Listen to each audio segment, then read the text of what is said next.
भाई त्रिभुज का इन सेंटर या त्रिभुज का अंतः केंद्र किसे कहते हैं? देखो देखिए अंतः केंद्र किसे कहते हैं। आपके सामने एक त्रिभुज है, त्रिभुज के 3 कोण हैं, तीनों कोणों के आप एंगल बाइसेक्टर खींचो। एंगल बाइसेक्टर होते हैं भाई कोण समद्विभाजक, कोण समद्विभाजक खींचते हैं। कोण समद्विभाजक किसे कहते हैं? जो एंगल को कोण को 2 बराबर भागों में बांट देते हैं। मान लेते हैं ये 60 का है तो इसको 2 बराबर भागों में क्या कर देगा? बांट देगा। ठीक है, वो होते हैं एंगल बाइसेक्टर। तो कोण के कोण समद्विभाजक खींचते हैं त्रिभुज के तीनों कोणों के, तो ये जहां पे मिलते हैं इसको बोलते हैं हम इन सेंटर कहते हैं। ठीक भाई, अंतः कोण कहते हैं। भाई ये केंद्रक हो गया, तो ये केंद्रक है तो यहां से एक वर्त खींचा जा सकता है। ठीक भाई, तो इसको अंतः केंद्र कहते हैं, अंतः वर्त कहते हैं। ठीक भाई, अब आपको पता है ये वर्त है तो इसकी त्रिज्या भी होगी। ठीक भाई, तो ये त्रिज्या कैसे निकालते हैं? तो भाई ये जो त्रिभुज है इसका क्षेत्रफल, देखो इसका क्षेत्रफल कैसे निकालते हैं हम? हीरोन के सूत्र से। पता है ना आपको, एस कोष्टक एस माइनस ए और एस माइनस बी और एस माइनस सी और डिवाइड में क्या आ जाएगा आपके सामने? अर्ध परिमाप। अर्ध परिमाप कैसे निकालते हैं? तीनों भुजाओं का योग और डिवाइड में 2। ठीक भाई, देखो देखिए, तो आपको ये ध्यान रखना है अंतः केंद्र होता है तीनों कोणों के कोण समद्विभाजक जहां पे मिलते हैं उसको अंतः केंद्र कहते हैं। इसने बोला है ओ है जो त्रिभुज एबीसी का क्या है? अंतः केंद्र है। देखो अंतः केंद्र समझते हो आप? देखो अंतः केंद्र है, जैसे मान लेते हैं एक त्रिभुज है ए बी सी। देखो यहां से इस कोण का एंगल बाइसेक्टर खींचो, कोण समद्विभाजक रेखा खींचो, तो मैंने ये खींच दी।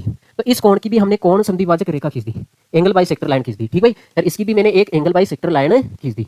ठीक भाई, तो ये जहां पे मिलते हैं तो इसको क्या बोलते हैं? केंद्रक। तो ये दीर्घ है, ओ दीर्घ है। ठीक भाई, तो आपसे पूछा है बीओसी पूछा है भाई, कुल मिला के आपसे ये एंगल पूछा है।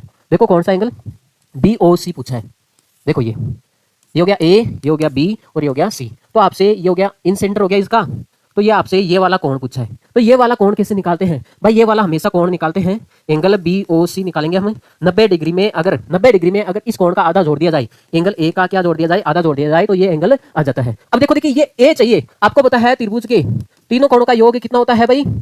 180 होता है, 180 होता है। देखो ये आपको 55 डिग्री दे रखा है। देखो ये दे रखा है ना, देखो सी तो कितना दे रखा है? 55, और बी कितना दे रखा है आपके सामने? 65 डिग्री दे रखा है। तो आप यहाँ से एंगल ए निकाल सकते हो, ये हो गया 65 डिग्री और ये आ गया भाई 55 डिग्री आ गया।